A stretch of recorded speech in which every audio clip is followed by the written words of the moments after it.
Yeah, so welcome, and thank you for coming all this way, and My pleasure. it means the world, you coming on, really. Thank you very much.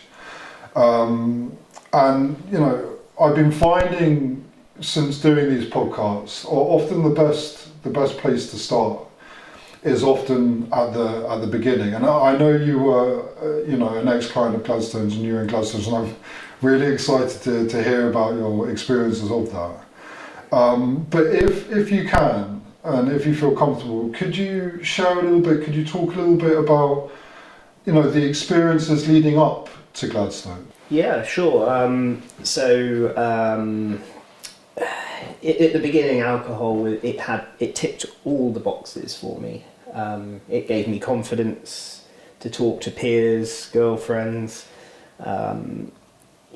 It changed everything from black and white to colour, and it just gave me that confidence. I was fiercely shy as a child, and I think I had 14 years of a lot of fun with drinking, but leading up to coming into the clinic for the first time in 2014.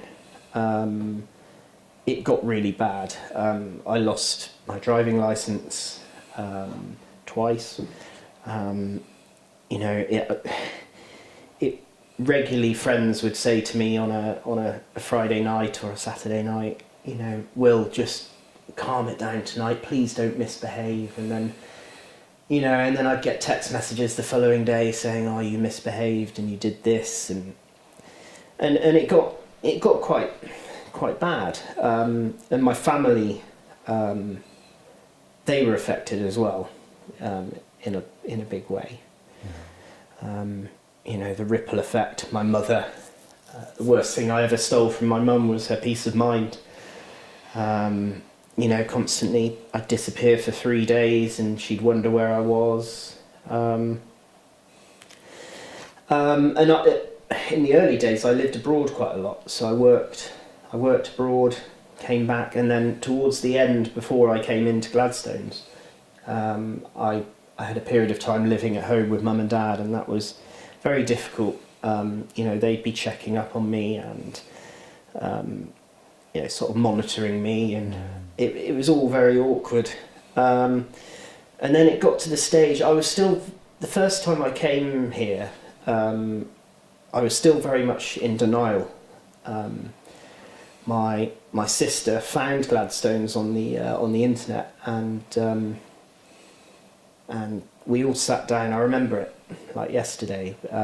Parents sat me down and said, "Look, we found this place where you can go and get help," and So I thought, great, this is okay. I'll go. I didn't really care much. I was still very much like that forever student, not really grown up, and so I thought, I'll just go. It'll be a place for the executives of big businesses, and kind of company directors and celebrities. And I thought, oh great, I'll go. I might meet my future wife. So I went, and it was all a bit daunting. I got put straight into group therapy, and it was intense. And Gladstones did a wonderful job at getting me sober and clean, safely, in a safe environment, comfortable environment, own bedroom, shower, and it was very comfortable. And the nutritional side of it was amazing as well. So Gladstones, they focus on the good food and the balance of everything, really, and it was great. And I did the course of treatment. I did a 28-day program, and went back out. And I've been to Gladstones 3 times now, and I used to kind of use therapy and treatment as a way of getting clean, going out, staying clean and sober for a bit, and then thinking, I've been sober, I'll just try that one now and try and drink like a gentleman. and it never worked. It just never worked. It went from having that first drink to being very, very messy and chaotic very, very quickly. And it wasn't until the third time I came to Gladstones I really wanted recovery. I actually personally wanted to change. The first time I did it for the family and thought, well, I'll go anyway to get them off my back. But I have to say, the seed was planted in 2014. Gladstones planted the seed of recovery in me in 2014, but the soil just wasn't fertile. You know, I knew that there was recovery, and I knew there was meetings and support outside of Gladstones. Gladstones are very good. They kind of show you what AA meetings are, the therapy groups, and everything that's available for when you leave, which is wonderful, and that's what I needed. But you know, like I said, it was the third time I came to Gladstones where I personally actually wanted to go and get well and get on the recovery journey. And you know, I call it research. You know, I went back out and did some research, drinking, and left the rooms of AA, stopped engaging in the aftercare at Gladstones, and then went back out and did some more, and soon found out that drink wasn't for me again. So, yeah, Gladstones quite simply saved my life. Yeah. On a number of occasions. I like what you said about the family aspect. You know, taking the peace of mind, and you know, the concern, and I think, you know, on some level, it's often the real, genuine recognition of the impact that you're having can kind of create that kind of deep resonation that you need. You know, and I know that the Gladstones involves the family quite a lot, and it's a very powerful aspect of the therapeutic program. Is that, like, did you have the family? Did you experience that, the family coming in and stuff? I did, yeah.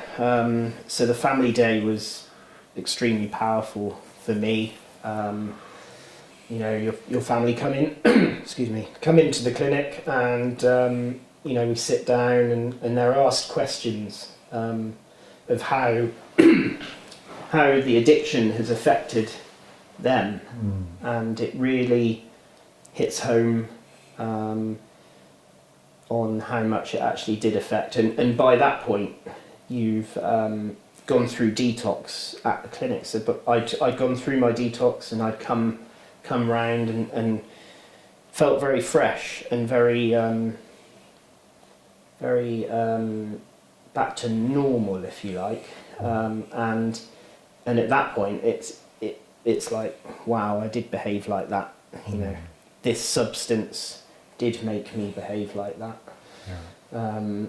And also a lot of relief as well, because, you know, there's hugs at the end, and we all, you know, it's a positive experience, but it's hurtful as well. You know, you can feel it inside.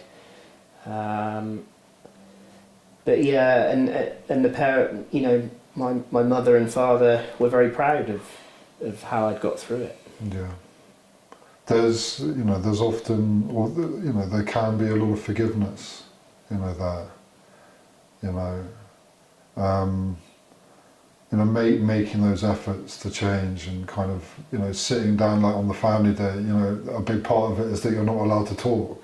Yeah. You know, you've got to receive it. You know, and it's often with your family kind of sitting, you know, a foot away from you, and it's often within a group dynamic. So it's, you know, you're being observed, and you get feedback from your peers, and you know, it can be extremely powerful just to listen to their side, you know, to absorb what they've experienced in that setting. You know, but you know, going was there any particular aspect of the program that kind of stood out to you the most, or kind of looking back to you, impacted you the most? Yeah, the biggest thing that impacted me is that there were two things. One, when I came in, I thought, this is great, ensuite bathroom, nice bed, great therapy, and I thought, this is great. So I can chill out for 4 months and really focus on me. And I was put on bin duty the first 2 weeks to put the bins out, and I was like, no, I'm not doing that. And I must have been a nightmare for the staff. But Gladstones right-sized me. It got me. My arrogance was all over the place, and I thought I was better than others, and I didn't fit in, but Gladstones really gave me that part of feeling. I had a responsibility, and that was to do the bins every day, clean the kitchen, and other things, and at that point I thought, this is good. I'm part of now. I'm not special and different. When I was outside, I didn't feel part of the society as much, but once I got into Gladstones, I felt part of, which was wonderful. And the second one that impacted me the most was when the AA and NA came in and did therapy session, group. They held meetings with us, for us, and that really felt good, because I knew when I left. I think that's a big thing for a lot of people, is when they leave, they're like, what do I do now? And at that point I could fall back into meetings, and I went to my first AA meeting in 2014, my local, which is my home group now, and it was great. Immediately there were 2 or 3 people there, newcomers that had just come out of other treatment centres in the UK, and it was great. But that wasn't my sober date. I went out and did more research and carried on drinking and using, but AA always was there. After relapses, I always went back to AA, and Gladstones as well had me back on a number of occasions, and didn't shoot me. We don't shoot the wounded, and Gladstones was very welcoming, when I was at my rock bottom. Yeah.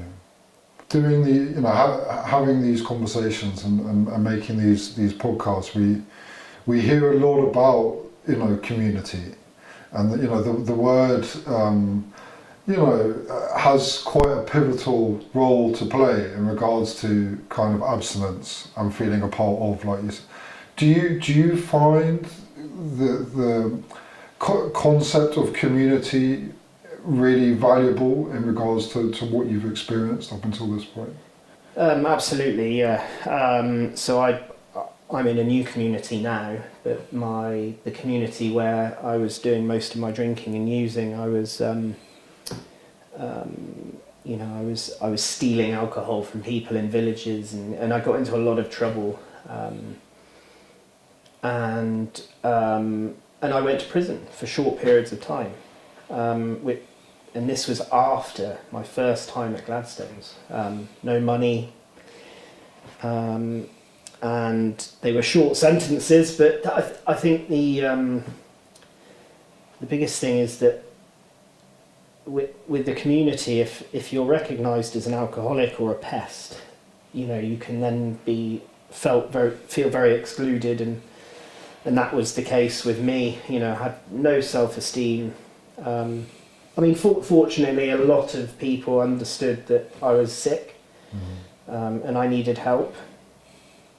But where I'm at the moment, in the community, I've got, AA, and people in AA and NA. They're my friends now.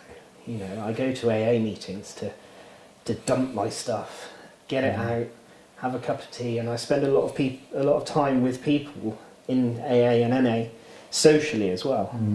And anyone that's in early recovery needs that connection. Without that connection, it gets us on our own. Addiction wants us on our own. You know, it's very powerful and you know, quite serious to address that. Yeah. Yeah. It's interesting the contrast that you kind of describe. You know, that person, you know, during a period out there, you know, like thieving or robbing and going to kind of jail for small periods of time, feeling very ostracised and alone and disconnected. You know, that feeling is horrible. It's a horrible feeling. Yeah. And then to being a part of something where you can engage with people and feel accepted and kind of have that responsibility to turn up and be present and to feel valued, like you've got a place.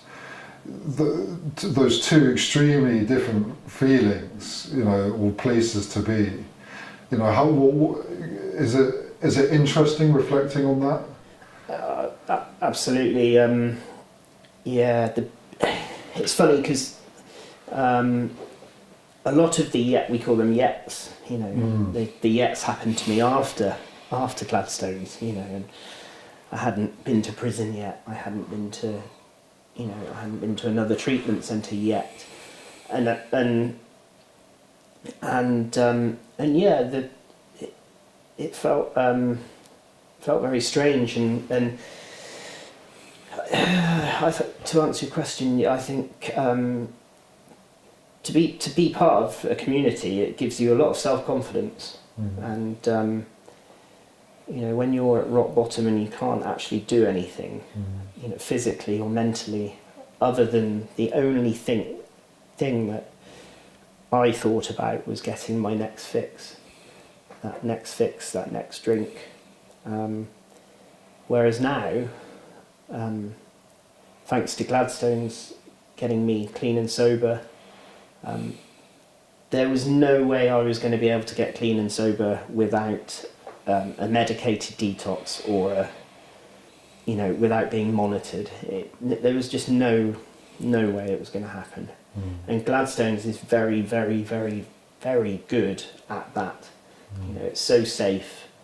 You know, there's people keeping an eye on you, not to the point of it being annoying, but there's nurses there, there's support workers there 24 hours a day, and it's wonderful. And I recommend them highly for that aspect. For me, getting me clean and sober in the 28-day program was amazing. They really did a very good job at that. Yeah. You know, because Gladstones can sometimes be described as a little microcosm, like a little bubble, you know, of society in a sense, you know, albeit very closely monitored. But, you know, for me as well, you know, and I identify a lot with what you're saying, when I arrived at Gladstones, you know, rock bottom, you know, caused untold amounts of damage to myself, to people around me, to people who love me, and extremely isolated and alone and destitute and just in, you know, total despair, you know. And I mean, I can go, but you know, directionless, you know, and just lost. And you know, if somebody had asked me a question, I wouldn't have had any answers. Just totally absent, you know, or you know, like an apparition onto myself. And I think going into Gladstones, it's interesting because suddenly, you know, without really thinking about it or knowing too much about it, you're with, you know, 10 other people, you know, and support workers and therapists and doctors and, you know, holistic therapists and chefs and nutritionists and, you know, and I think in large part a lot of the great kind of tools it gives you aren't often appreciated initially. It's only kind of when you kind of come out maybe, you know, and you realise, you know, that I can engage again. I've been engaging with people in a kind of therapeutic setting, in a social setting, and it kind of gives you that kind of confidence again in that aspect to engage in a community once you leave and stuff. Did you find it was like a kind of, there's a lot to it, but very much a kind of solid stepping stone to kind of what comes next? Yeah, it got me talking. Group therapy, I didn't want to talk. I thought when I came in and AA would come in on a Saturday morning and these people were coming up and giving people hugs, and I was like, what? Don't hug me. Well, I don't want a hug. Go away, And everyone was being friendly and smiley and happy, and and I thought, what's all this about? And then slowly, gradually, I began to talk and open my mouth and get it out. I wasn't just keeping it in all the time, suppressing it with drink, putting it down. It was starting to come out. And then before long, they couldn't, the therapist couldn't shut me up. I mean, they were like, well, zip it. Let's let someone else talk, and then it was great, and the confidence came back, which was wonderful. Yeah. Were you quite surprised at what came out? What came up? Yeah, very much so. I learned a lot about myself and how shy I actually was, and I feel now that my mental age is back to sort of 21, 22, but I'm in a 40-year-old body, but I'm behaving like a 40-year-old man now, which is great. And I never would have thought that I'd be able to walk down the street with my head up high, knowing that I can behave myself, ever. And by being able to, well, I suppose, did you find the answers to that or the reasons behind that through the therapy? Yes, Gladstones, the way I can describe it is they peel back the therapists in group therapy and one-to-one, they peel back the layers. And when I was in Gladstones the first time, they diagnosed me with Asperger's syndrome, autism spectrum disorder, and I had no idea that I was on the spectrum whatsoever. I always knew at school that I was slightly different to my peers, and the therapists both said, we think you've got Asperger's, and so that for me that was like peeling back the layers of the onion and finding out the root cause, it was a really good thing to find out that.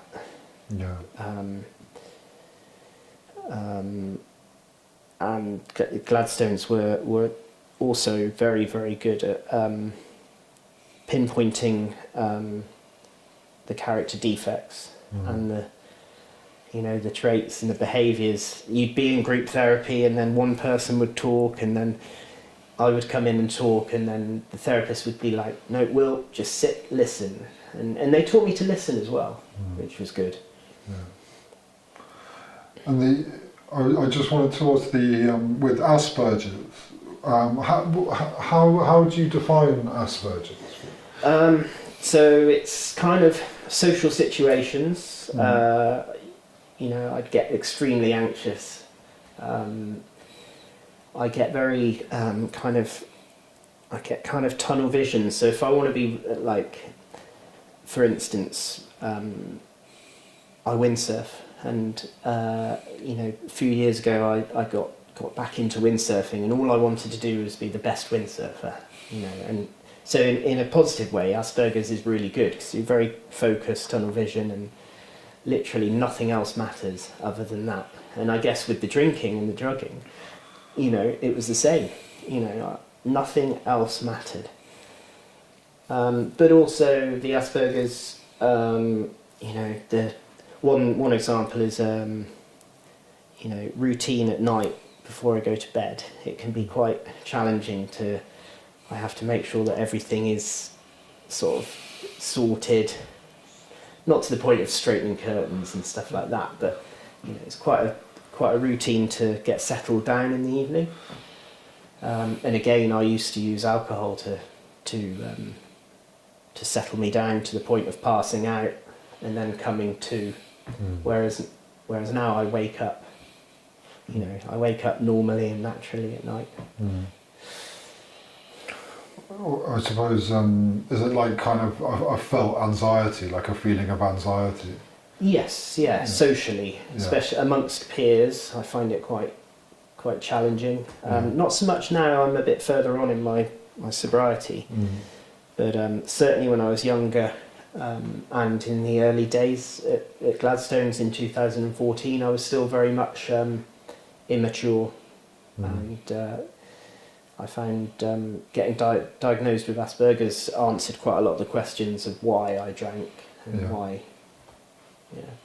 Yeah, I was going to ask, like, with them suggesting, and identifying that as a possibility, did it, when you heard it, did it kind of make sense? You're like, oh, okay.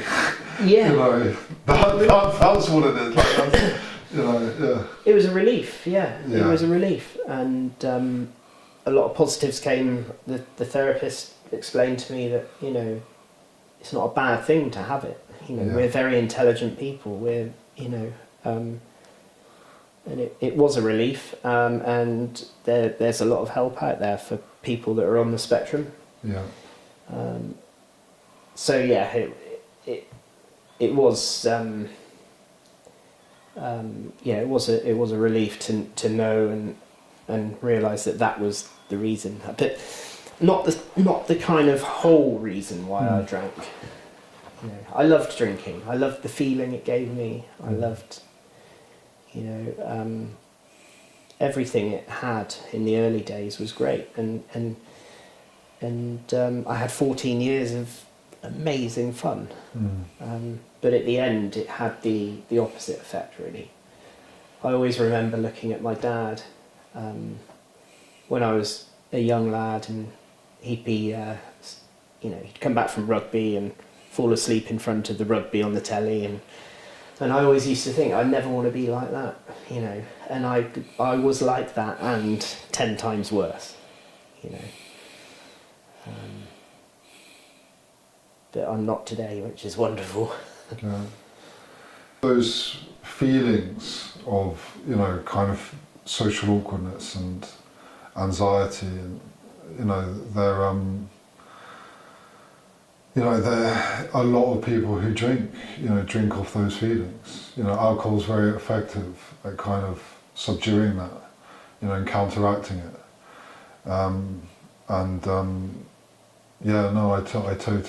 totally understand, where that comes from. Particularly when you kind of blend it with, a kind of enjoyment of drinking, underneath it as well. Then it's a recipe for disaster. But I'm tempted to ask, how would you do you go into meetings? Do you label yourself as an addict, as a person suffering with addiction?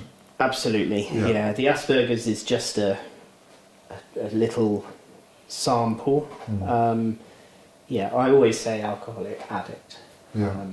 That's what I describe myself as, and even if the Asperger's wasn't diagnosed, I was still very much addicted.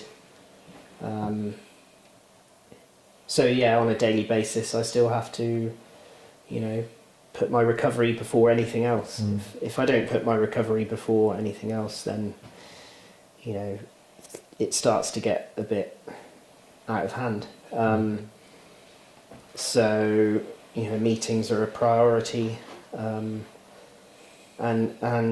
connection as well. And I find if I don't connect, if I go away for a week on holiday and I haven't been to a meeting for a week, I do start to feel as if, I need to get back to the rooms, or back to the Gladstones on a Saturday and get connected again. I'm always tempted to kind of ask this on the podcast, but in regards to the definition of addiction, you know, and a lot of people that come on, there can be quite a broad, you know, pool of definitions depending on kind of which school of thought you come from, and you know, obviously, you know, some people believe it's, you know, it's a disease. You know, some people believe it's kind of genetic and inherited. You know, some people believe it's a behaviour, some people a coping strategy, coping mechanism. Some people, you know, even believe it's just a physical dependency on a substance. And you know, a lot of the time, whichever kind of school of thought you come from, that belief is held very deeply, you know, defended, you know, quite passionately, and it becomes like a core kind of belief system in their recovery and how they pursue their recovery, what they do in their recovery. How would you kind of, in your experience, define what addiction is to you, and how would you say that then kind of defines how you manage recovery? Yeah, that's a good question. For me, addiction is totally the opposite to recovery. You know, dishonesty. If I wasn't drinking or drugging, I was thinking about drinking or drugging. The physical aspect was certainly there for me. I drank for pain relief. And I think I was physically and mentally addicted to it as well. But like you said, I had a very privileged upbringing. You know, there was no trauma or anything like that that triggered it. But addiction, for me, it wants us on our own. It wants us lonely. And it wants us dead eventually. Dead, institutions, prisons, all those things. But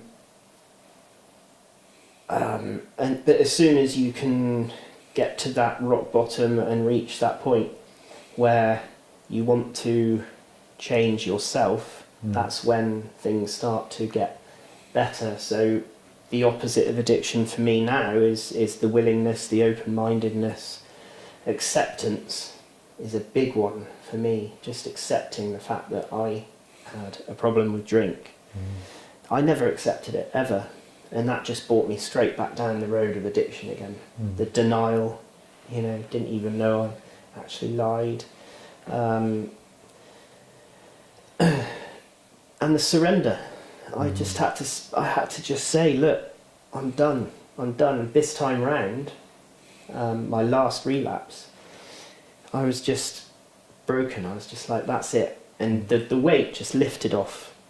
And then I was in my road to recovery then. And addiction strips families. You know, it completely ruined family relationships. Everything. It was horrendous. Fundamentally, your experience of it was that it was something extremely destructive. You know, both to yourself and to anybody in your kind of vicinity, you know, in your family kind of nucleus or dynamic. And yeah, you mentioned it kind of wants me on my own, and it wants to get me. And the way that I've heard is that the way that you've kind of managed to get out of that is almost by doing the polar opposite. You know, it's like, you know, not being on my own, being engaged, you know, not being kind of ignorant to what's going on, but accepting and understanding what's going on, being open to it, you know. And I think the fact that you can kind of realise that and understand that, you know, I suppose demonstrates the learning process of it. You know, how dangerous it is and how vulnerable it can make you when you're in it. Absolutely. Gladstones was great. One thing that it made clear to me that the first thing that the clinic manager at the time said to me, he sat me down and he said, "Will, you're not very well. You've got a disease. You've got an illness." Yeah. And that was such a relief. Yeah. Such a relief, just to know that. Yeah. You know, my shoulders just felt relieved. Yeah. Yeah, I thought, great. We're now at the stage where I can get well again. Yeah. Yeah. It's do you think it's an illness that a person always has? Do you think it's something that's overcome? I think there is recovery. Yes. I believe that I will be doing AA meetings for the rest of my life. I think there's a solution to better living. You know, certainly.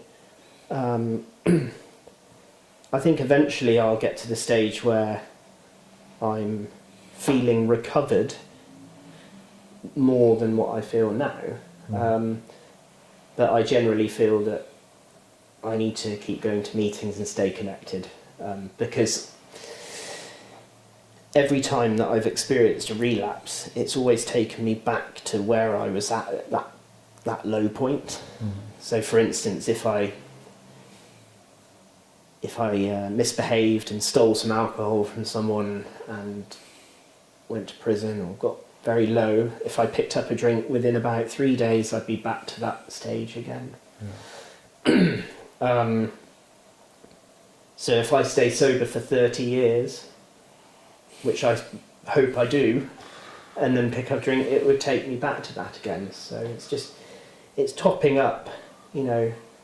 I'm not going to be doing 90 meetings in 90 days in 30 years, but I'll certainly be doing 4 or 5, because it's my social as well, and it's my spiritual connection. Yeah. The people in the rooms, the people at Gladstones on Saturday aftercare, you know, they're my tribe, my people. I often think of it like a spiritual gymnasium. Absolutely. You know, yeah. It's like, you know, if you want to get fit and healthy, you know, you don't just kind of dip in and that. You know, you make it a part of your life. I suppose you commit to it. You make a commitment. Is it kind of like a lot? It's just a part of my life for lots of different reasons now. Yeah. Yeah. And the same. I mean, my head is well at the moment, but it certainly won't be well if I don't keep engaging with AA and getting it out and dumping it out. But previously my head was not well at all. I mean, it was all over the place. But yeah, I mean, it can soon change, and complacency is a massive one for me. Every relapse that I've had has been because I got complacent. I thought, you know, I've done 6 months, I'm in a good place. Let's just go and give it a go. You know, let's go and have a bet. Let's pop down to Ladbrokes and stick a tenner in. Do a line, you know. And then before you know it, you're back on that sort of pattern of destruction again. So yeah, for me, to answer your question, for me, I feel that I will be in recovery for the rest of my life. You know, there's no graduation, I don't think. Yeah. There might be for some people, and doing the steps, AA steps, which I was introduced to AA through Gladstones. Doing the steps is, for me, you know, once I get to step 12, which I'm not on step 12 yet, but once I get to step 12, it won't be kind of like signed certificate on the wall, great, you've done it. I think I'll probably do the steps over and over again, and it might bring up more stuff, and it's healthy that way. I find I'm safe and grounded doing the program. Yeah. Well, you know, listening to you, it sounds like it's it's something that you genuinely appreciate and look forward to, and it kind of serves you well in lots of different kind of aspects. obviously there's an abstinence aspect to it, but like you said, it's, friends and relationships and, community and that kind of spiritual uplift,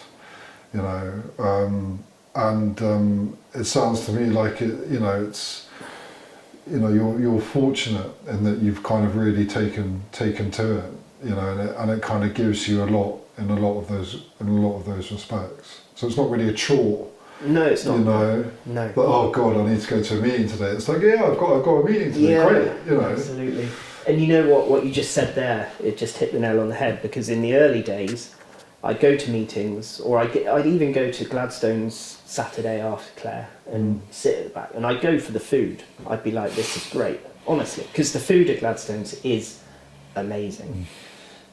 But now, I would go and sit at the back, have a cup of coffee, not really speak, and like you said, just turn up. But now I go to a meeting, it doesn't matter who's there. There could be, 5 old ladies and a couple of old men, or whatever. It doesn't matter. I'll still go and I'll still get something out of it. And, because it's working.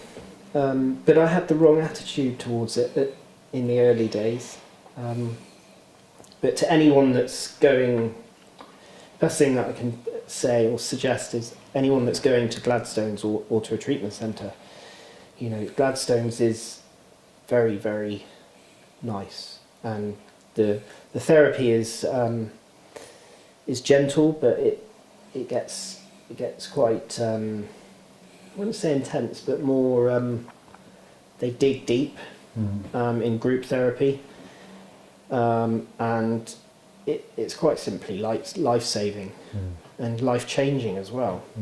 But I had to, after 3 attempts and 3 28-day detoxes, I had to then tell myself and accept the fact that I couldn't just go out there and bumble around. I had to put my recovery first.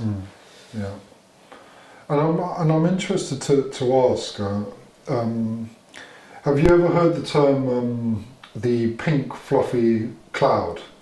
Have you heard that? I have, yeah.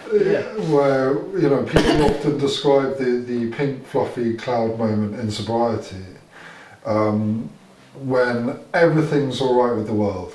It couldn't be better. Every day is beautiful and sunny and shiny, and you're just skipping around singing. And I just want to ask, your experience of sobriety, of being abstinent, how would you describe has it surprised you how you felt in abstinence? Is it a pink fluffy cloud, or is it something very different? There's a lot of joy in recovery, a lot of joy, and the pink fluffy clouds do happen. And that, for me, is when I'm in that pink fluffy cloud, that's when I have to get to meetings. When I'm happy, when I'm really, things are going well, that's when I have to hit the meetings and the Saturday after group.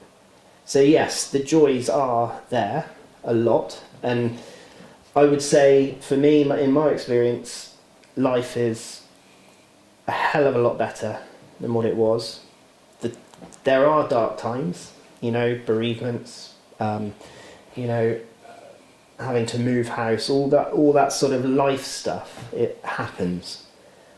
But with AA and Gladstones and all the tools that I've been given from Gladstones, I can deal with it today without having to pick up a drink or a drug or a gamble, which is a miracle, really, because I couldn't do anything without having a drink, a drug or a gamble on board. So it's lovely. There is a lot of fun, and recovery should be fun, I think. It has to be fun. Yeah. And has there been any particular aspect of yourself or the world or society or your relationships or the people in your life, by being kind of abstinent and by being, I suppose, more awake and more clear and more present, is there anything that you've kind of noticed or you've picked up on or that surprised you? Yeah, people want to be around me. In recovery, people come up and give me a hug and say, "Oh, hi, Will, how are you?" You know, pre-recovery, I'd walk into a bar or a restaurant and they say, "Get out, you're barred." Yeah. You know, it was all rejection. Leave me alone. Go away. You know, whereas now people are welcoming, even in situations. For instance, one example, I was in Tesco's the other day doing a shop, and I bumped into someone who he knew that I had a problem, and he was on my amends list and everything, and I saw him and he came up to me and he said, "Oh, hi Will, how are you?" I said, "Yeah, not bad, just getting on with life." He said, "You look so well," and I had it out with him. I just said, "Look, you are on my amends list, blah blah blah. I'm sorry that I misbehaved." He was a landlord. "I'm sorry that I misbehaved in your pub." And he said, "Will, don't worry about it. I knew that you had a problem. It's fine. I'm so pleased that you're doing so well."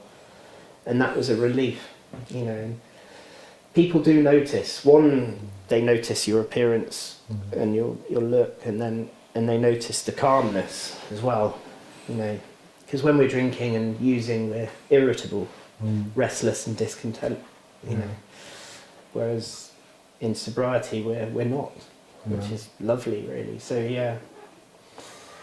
I love how you've put that, and I understand totally. I remember the rejection, exactly how you put it. You know, the pubs and the bars, and it's and even, you know, beyond that, it's kind of every place is kind of rejection, and it's weird in a sense because sometimes the drinking would be more aggressive to combat that feeling of rejection.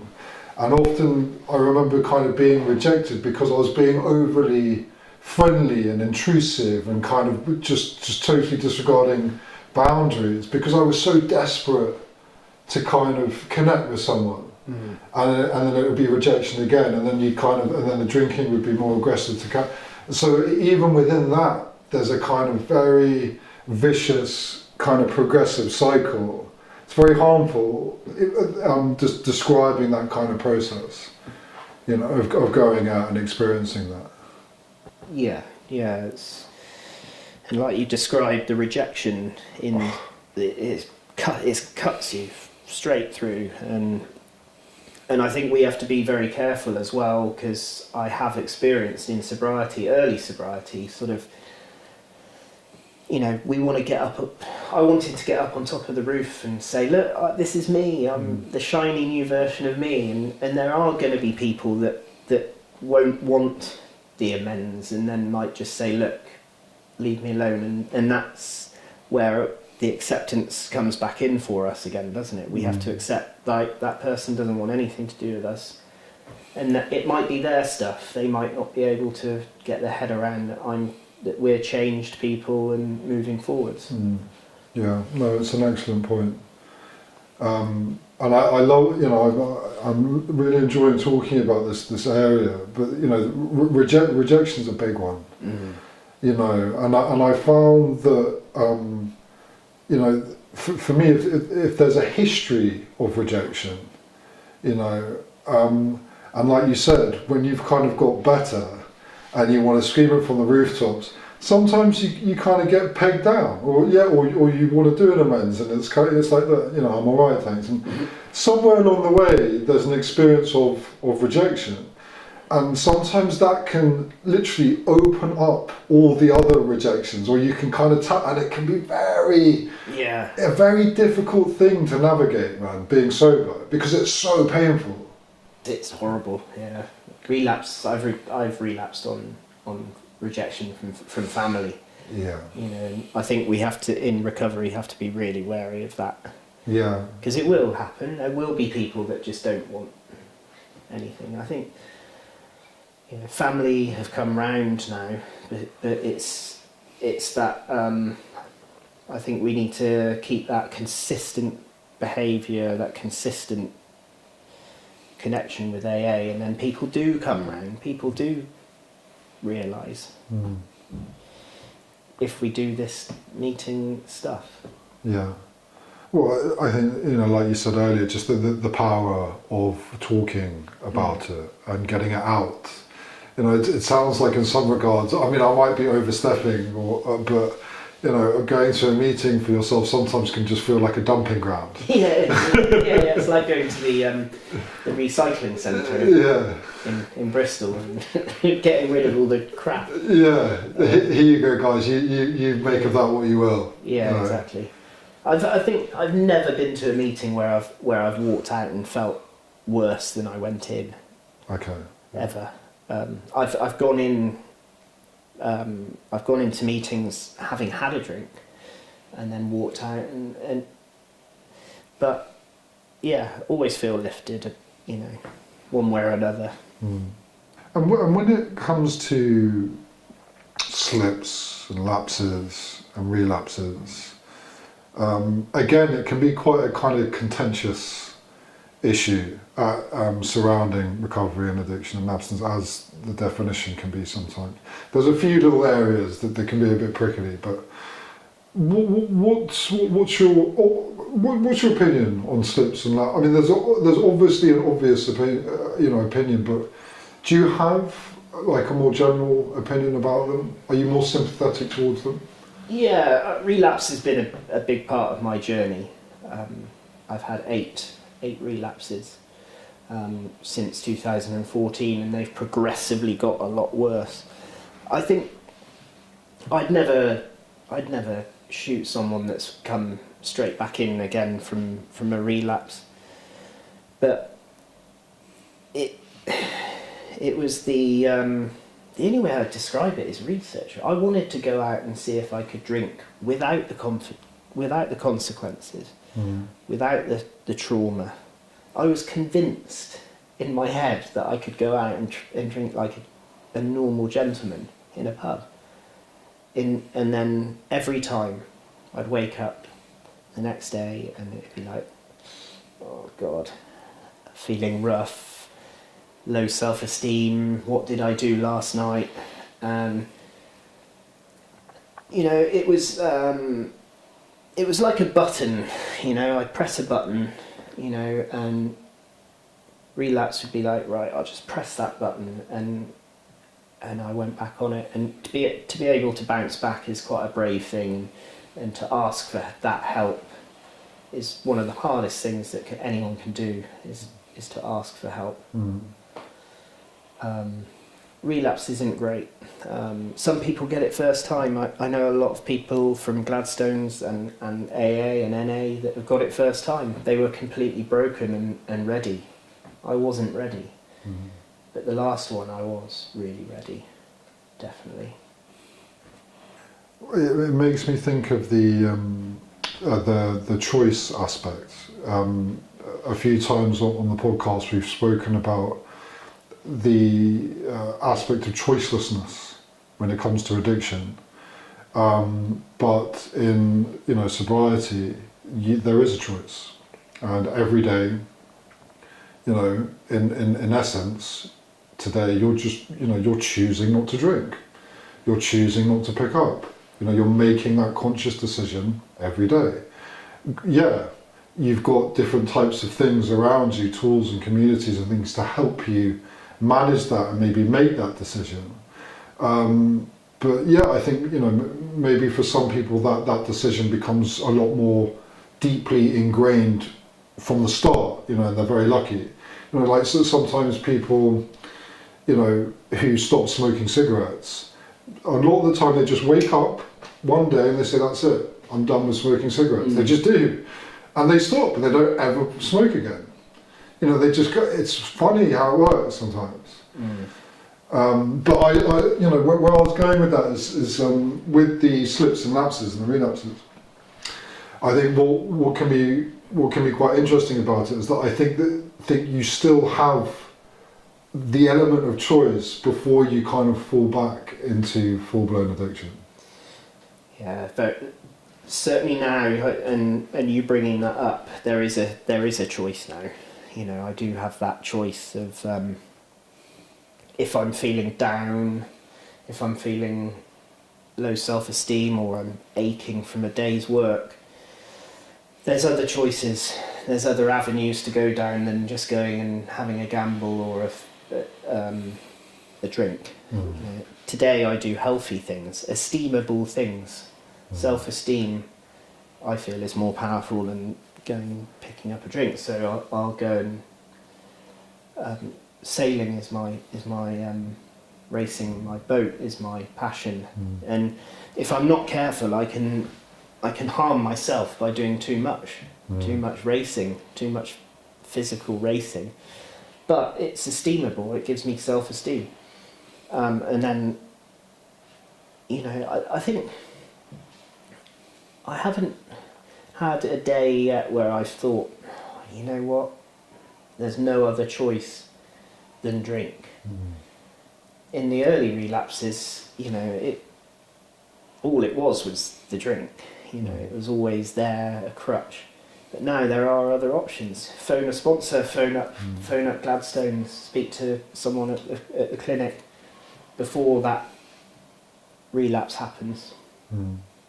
I interviewed one of the therapists, and he said something that stuck with me. But he goes, why would you want to invite, like, if you're in a painful place and the thought of having a drink pops into your head as a means to manage that pain, goes, why would you want to invite more pain into your life to combat that?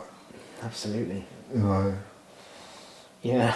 And it just stuck with me. Yeah, no, it's a good one to know.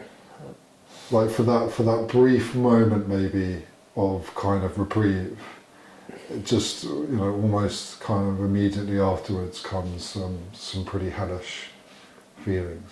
The guilt and the shame, and I mean I built up a lot of trust. We build up trust, and to pick up a drink, I'd lose that instantly, or a drink, or a drug. And alcohol changed my behaviour very aggressively and very viciously. I could always get by when I was on other substances and things like that, but alcohol was very, very powerful behaviours wise, and it made my actions very, very different. So I mean, I've often sat down with my sponsor and said, look, a risk assessment of a relapse for me and would just be off the scale. I mean, it would literally, there's just no point in going down that road for me. Yeah. I mean, I go feral when I relapse. So I end up, going out and walking across fields and sitting under a tree with my bottle of grog. Yeah. That's where it takes me. And then the family come in and take away my credit card and my car keys, and then I'm on my own then. And then that's when I went down the road of walking into people's garden sheds and taking their alcohol, which is burglary. So prison is an option. If I was to pick up again, it could go down that road. I don't think it would straight away, but nevertheless it would. My mental health and my connection with AA, I don't think I'd come back this time, really. I really don't. I think the place that I'm in now is really good, and I just want to stay on that path. And I think just listening to you just then, being feral and having cards taken off you, and suddenly, almost in a sense, kind of walls go up, and like we were talking about before, being ostracised and the feelings of rejection and the shame, that can be, an eruption of feeling, if it's all done in that kind of vicinity and that environment. And like you said, that one moment, can really explode extremely quickly into something life-threatening. and just totally destructive, because you're not dealing with just one thing. It's not just a relapse. I mean, maybe it can, but it's a relapse, but with the baggage and everything that comes with that, and it's a lot. There's a lot going on there. It's a very sensitive, dangerous place to find yourself. My parents tried to protect me. My sister, they were my own personal police. They take the card, and my mother nursed me for many weeks, and and it was sad. Yeah. Really. Well, because it must be terrifying for them. Oh yeah. Seeing my mother in tears just on the sofa, I'll never forget that moment where she was just they were absolutely at their wits' end. They just did not know what to do. And then I went out and I walked into a lady's house in broad daylight while she was having a barbecue with her family, and took 2 bottles of vodka and a bottle of wine off her wine rack in the middle of the day, and it's a summer's day in August, and I was sent to prison and detoxed in prison. Very different to being in a clinic. Gladstones is not anything like prison or, a mental hospital. It's so not like that. It's very comfortable and very professional. I actually used prison this time as a treatment centre for me to get well. And it worked, but if you get the opportunity to go to Gladstones, 100%, it's brilliant. But you've got to be ready. You've got to be ready for it. Yeah. I wasn't ready the first time, but the seed of recovery was planted, definitely. You had like another rock bottom in you, or but if that happened, then you had some kind of fertile ground for it to take root. Yeah, I mean, you basically said it there, but I always knew that I had another drink in me. The Gladstones, I did 28 days, and I was thinking, oh, this is great. I can go out. I used it as a place just to get cleaned up. I wasn't ready. It was Mum and Dad. I did it to get them off my back, get the family off my back. I'll go, and then 8 weeks later, I was sat back in the pub, and my uncle came in. I was sat there with a pint of beer, and my uncle came in and said, "You're a disgrace to the family," And at the time, it was right. But it took a few times to then realise. Deep down, I knew that I couldn't drink normally. Deep, but it was very, very, very deep. Until I got it spewed out and, accepted the fact that the amount of landlords and people that have come up to me and said, "Will, alcohol doesn't really do you any favours." And they didn't want to bar. They were at that stage where they didn't want to bar me from the pub because I was a very good source of income for the landlord. But they would say, it really doesn't do you any favours. Yeah. And I never listened. It was only really the dark times, prison, hospitals, that really made me realise that, the time was up. And the beautiful thing that my support network tell me now, and I thought the party was over, but actually the party's just begun, and it's beautiful. And the pink fluffy clouds and the joy, it is there, but I think we just have to be prepared for the knocks, and that's where we reach out. So for me, if I'm on a pink fluffy cloud, I up my meetings, and if I'm going through a difficult time, I up my meetings as well. Yeah.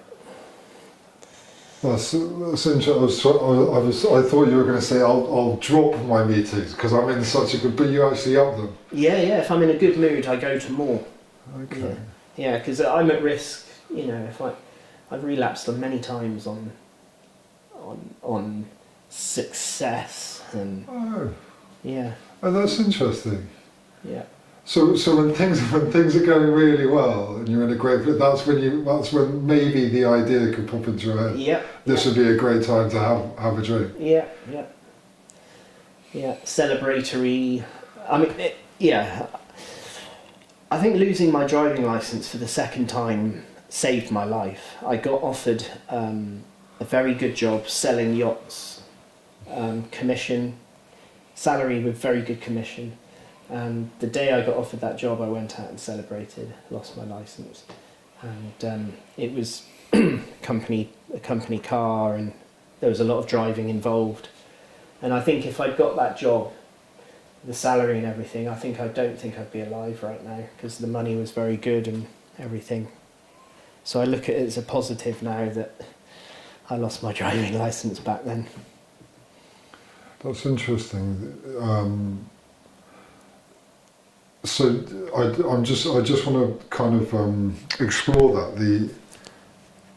So do you think if you had got that job and you were making good money, that would have been able to support you in some pretty awful behaviours, but you would have been able to maintain some level of functionality to keep it kind of going, like a mask, so to speak? That's right, yeah. Just kind of like crawling in and just about doing enough to keep things kind of moving. 100%. But inside and deep down, everything was just going to shit. 100%, yeah. On the outside, I looked well. Emotionally, mentally, I was not good. And it would have only been a matter of time before I would have probably crashed the company car, or something disastrous would have happened. Yeah. Yeah. Have you been in that situation before with work and stuff? Where yeah, I have. Yeah, I was working down in Weymouth. I had a good job teaching sailing down there at the Olympic venue, and I lost my driving license when I was down there, and it really clipped my wings. It was my first time, so it was kind of like our silly boy slap on the wrist, but it really knocked my confidence. Yeah. It's I the reason why I'm interested, because I've been in that situation many times over the years. I know it well. The job and the addiction, you know, and just trying not to destroy it all. I always assimilate it to just trying not to drown. Yeah. Every day is just kind of treading water, just trying not to drown. And it's an incredibly difficult thing to maintain. I think my track record is usually a period of like two and a bit years before a rock bottom comes, but usually about 2 years. But it just eventually reaches a point where you know it can't continue. That's interesting. Yeah. There's a lot of similarities there, definitely. Like around a 2 year kind of period. Yeah, definitely. In the early days, yeah. It's even thinking about it now, it's kind of shuddering. Yeah. Yeah, no, it's glad that we're not on that journey anymore, which is good. Yeah. And there's just so many delights, you know. The small victories. You know, waking up and just feeling fresh and bright-eyed and clear, and knowing what you need to go and do and doing it, and not having the kind of weight of shame just constantly kind of, you know, shackled around your neck, and just being alleviated from the constant desire to need a drink or a substance throughout the day or every hour of that day. You know, I'm ducking out of the office to quickly have a drink, and then going back walking to the office, getting to the office. By the time I got to the office, I'd just be pouring sweat, you know, like it's like middle of, you know, November, December. Yeah. You know, just clearly wrecked. Yeah. But it's amazing how long you can keep that going for.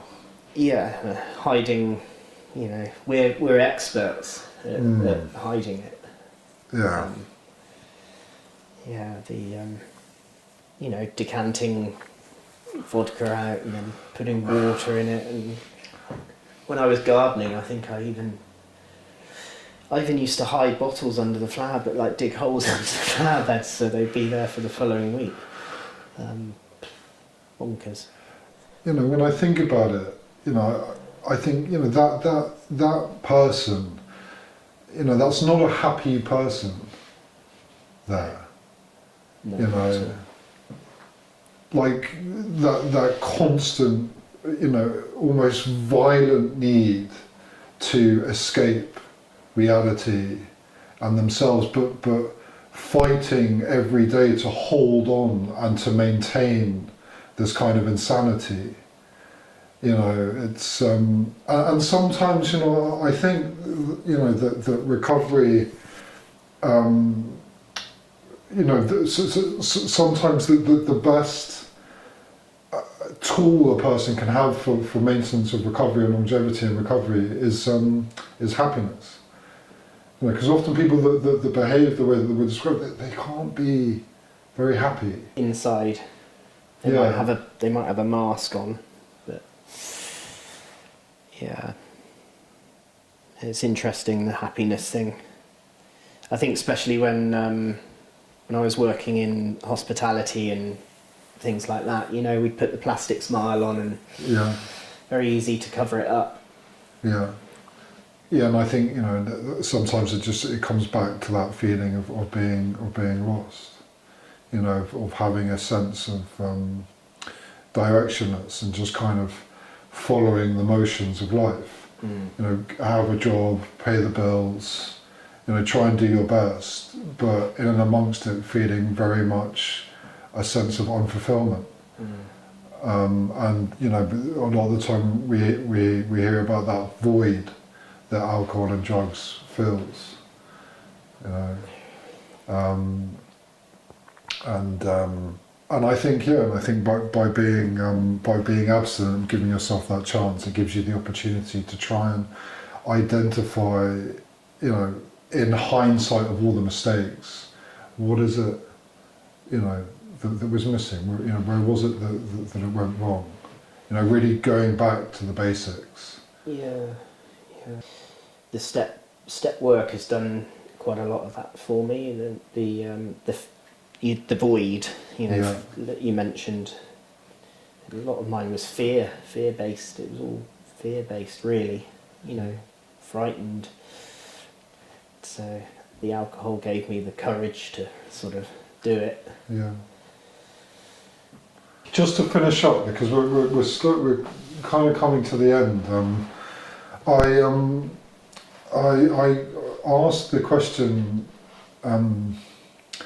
to anybody out there that might be listening, to anybody that's experiencing right now, or, you know, is in the clutches of addiction, to any you know, a family member or a loved one who isn't quite sure what to do or how to help.